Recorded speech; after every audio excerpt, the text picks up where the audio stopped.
Сәлеметсіздерме оқушылар, бүгін Қазақстан тарих пәнінен өтетін сабақтың тақырыбы 1920-1930 жылдардағы саяси репрессиялар. Оқушылар, бізге осы тақырып 2 сағатқа берілген. Бүгін бірінші сабағын өтеміз. Дәптеріміз ашып, бүгінгі сабақтың тақырыбын жазып аламыз. Зерттеу сұрағы: сталиндік режим не себепті зиялыларға халық жауы деген айып тақты? Сабақтың мақсаты: саяси репрессияның жаппай жүргізілуінің факторлары, халық жауы деп айыпталған зиялылардың тағдыры. Өткен сабақтан сіздер не білесіздер? 20-шы ғасырдың бірінші жартысындағы қазақ зиялыларының қоғамдағы рөлі. Оқушылар, ең алдымен білімнің сайтын пайдаланып, 1920-1930 жылдардағы саяси репрессияларға байланысты бейнематериал көретін боласыздар. Қуғын-сүргін саясаты жайында не білесің? Ол қай кезде болды? Оны ұйымдастырған кім? Қуғын-сүргінге ұшырағандар кімдер? Осы сұрақтарға жауап берейік. Қуғын-сүргін саясаты жайында не білесің? Ол қай кезде болды? Оны ұйымдастырған кім? 20 ғасырдың 30 жылдарында Қазақстанның қоғамдық өміріндегі қайғылы ерекшелік тоталитарлық тәртіптің орнауы.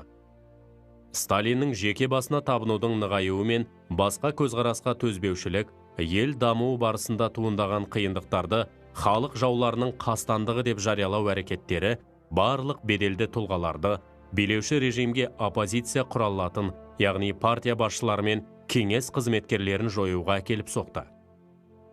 Қазақтың ұлттық зиялыларына қарсы жазалау шараларына тікелей бастама болған Сталиннің хаты. Ол: мен партияда жоқ интеллигенттерді кеңес жұмысына тартуды толығымен қолдайым деп жазды.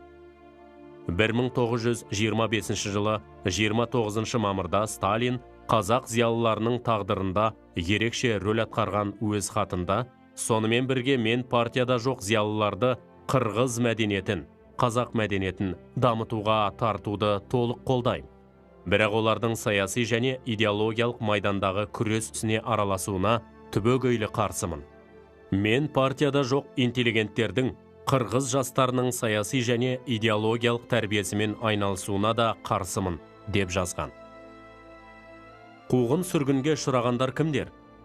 1937-1938 жылдары Тұрар Рысқұлов, Нығмет Нұрмақов, Садығұл Құтжанов, Ораз Исаев, Ораз Жандосов, Әбілқайыр Досов, Абдолла Асылбеков, Жанайдар Садуақасов, Садықбек Сапарбеков, Темірбек Жүргенов және тағы басқалары тыңшылық қызметі және ұлттық фашизм үшін айыпталды.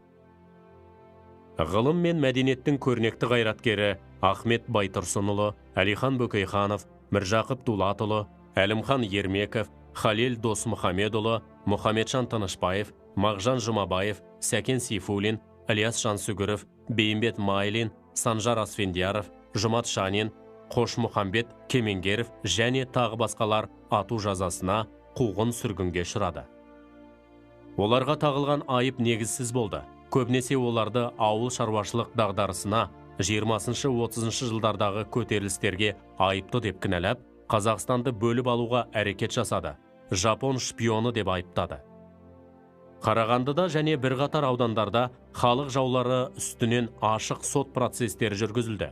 Бірақ олардың басым бөлігі соттан тыс органдар тарапынан жазаланды. Қамауға алынғандардың саны Қазақстанда 1937 жылы 105 мың адамға жетті. Оның 22 мыңы атылды. Оқушылар, бейнематериалды көріп аяқтадық. Ал енді қысқаша конспектті оқыңыздар.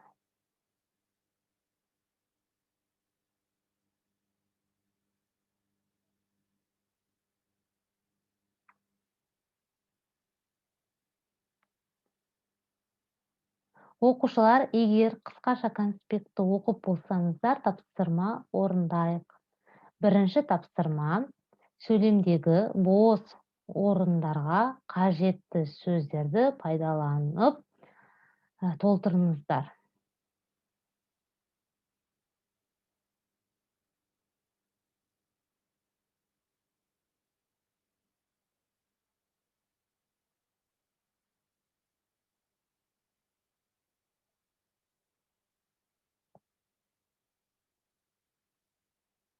Окуучулар, биринчи тапсырмамызды орундап болсак, экинчи тапсырмамызды орундайык.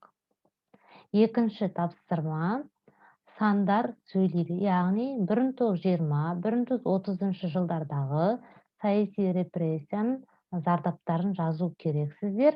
Керектүү сандарды бос орундарга коюп.